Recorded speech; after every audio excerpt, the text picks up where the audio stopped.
Tuslong, mga kasakto. So mga kasakto, update tayo sa atong litos na talungan or tuslong. Natawag na tuslong, previous video ang naisabi natin is yung litos na talong. Sa baba is yung pichay na talong, pitslong. Yan, si pitslong is scheduled for harvest baka after Good Friday o baka next following days. So kailan na bang harvest? Yung ating ilang harvest na ba? Yung ating tuslong o yung tusilong. So nakarami na, more than 2 is mini. So classification, adin continue sa pagpatubig. Actually nagpatubig tayo ngayon. Every update natin dito is nagpapatubig yan. 6 na sprinkler yan. Yung round yan. 3. 6. So medyo siksik tayo sa basaan ngayon o yung ating continue sa pagbasa yung ating area. It's because nakalawang kain, naka organic at naka synthetic fertilizer. Kahapon schedule siya for kuha lahat ng mga damage o yung lahat ng tawag nito, lahat ng reject o medyo misclassification na tanim sa ating tusilong. So hanap tayo rito ng medyo maganda. So actually straight naman lahat yung bunga. Yan, late lang tayo sa pag trellis. It's because marami tayong priority. So dito yan yung bunga, sobra na isang dangkal kung sukatin.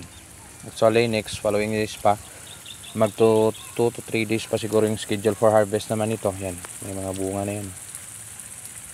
So at least na pull out na yung mga class B, yung mga hindi kaanya-anya, yung mga reject,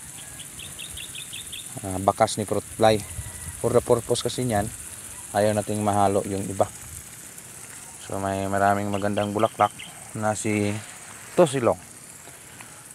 Again, continue pa rin siya na tinatawag natin tusilong kasi intercropping lang ito. Yan, hindi naman lahat ng bunga straight, pero at least yung paliko niya is walang uod na. So unti-unti siya nating na disinfect. Disinfect yung tawag ko niyan. Yan, sa area na yun, marami na yung bunga. Continue sa pagbigay ng fertilizer, yung synthetic fertilizer, kasi yung organic is still hindi pa maubos-ubos sa lupa. Pansin nyo yan, chicken manure pa yan, binigay natin nung previous 1 linggo. 1 week after bigay ni pataba at sinabay natin si chicken manure at saka si synthetic. Gusto natin ma-boom at inalagaan natin ng foliar fertilizer. Foliar, tinatawag natin ng foliar kasi combine yan yung potassium, more on potassium pag ganito na yung edad. Ano-ano ba yung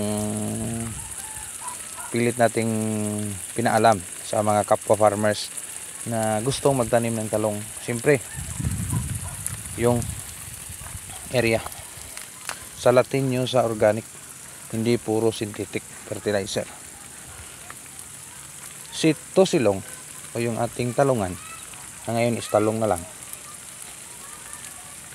humaharap din sa grabing pagsubok bago umabot sa ganito. Nakadalawang disinfect ako, nakadalawang kuha ng lahat ng reject. Monitor every morning lahat ng mga tiko, lahat ng mga baliko, lahat ng mga tatsar o yung mga may mga bad result o yung may mga mali na pagkain. Mali na pagkain kasi tinatawag siyang mali na pagkain kasi may borer. Number 1 kalaban is fruit borer. Second is yung stem borer. Third na yung si EYMB. Ano ba yung EYMB? Yung mga binubunot natin, yung mga eggplant yellow mosaic virus.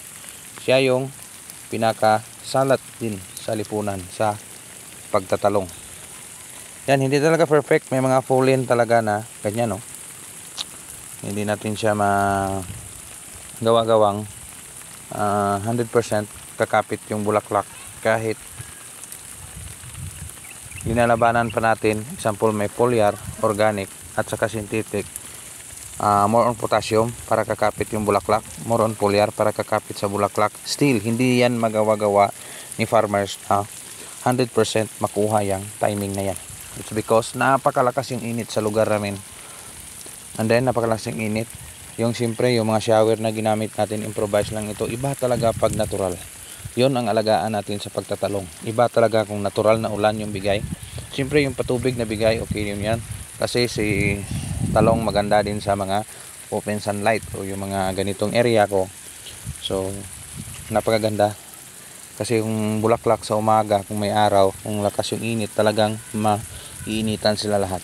Pwera na lang kung may ganito kayo na system sa pagpapatubig, shower.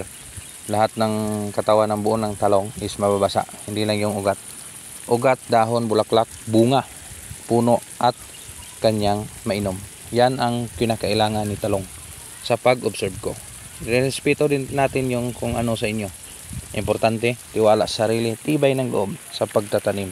Huwag manigurado kung nasa lupa pa yung tanim mo, siguraduhin yung pag-aalaga mo hindi kayo kulang sa nutrisyon at hindi maka-nutrition deficiency ang tanim nyo upang mabigyan kayo ng tamang harvest na may balik sa tamang presyo. Salamat, Insakto TV.